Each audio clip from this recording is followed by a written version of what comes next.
दोस्तों, supreme court ने NCR में आवारा कुत्तों को पकड़कर शेल्टर में रखने के पहले के आदेश को रोक दिया। इसे कई लोग जानवरों के अधिकार और इंसानियत की जीत मान रहे हैं, और हाँ, कुछ हद तक ऐसा ही, लेकिन ये सिर्फ एक स्थायी समाधान है। जब तक हम कुछ बड़ी चुनौतियों पर काम नहीं कर लेते, इससे कुछ नहीं होने वाला। मैं आपको समझाता हूँ।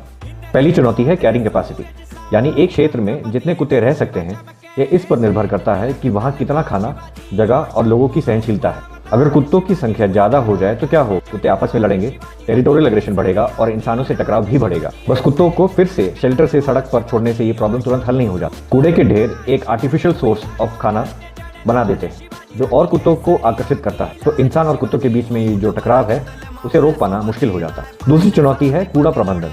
खुले कूड़े का ढेर ही आवारा कुत्तों की संख्या बढ़ाने का सबसे बड़ा कारण है। अगर शहर कूड़े का सही प्रबंधन नहीं करेगा तो सिर्फ नसबंदी करने से कुत्तों की संख्या पर असर नहीं पड़ेगा, क्योंकि उनके पास खाना बना रहेगा और आसपास के कुत्ते उस क्षेत्र में आते रहेंगे। तीसरी चुनौती है वैक्सीनेशन और नसबंदी की व्यवस्था। CNVR यानी पकड़ो, नसबंदी करो, वैक्सीनेशन करो और छोड़ दो।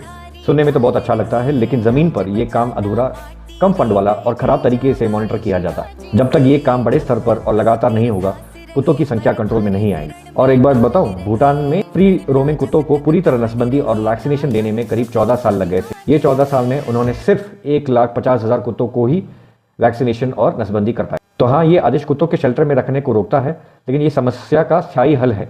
जब तक हम इन मूल समस्या, कैरिंग कैपेसिटी, कूड़ा प्रबंधन और नसबंदी को ठीक से नहीं सुलझाते, ये चक्र चलता रहे।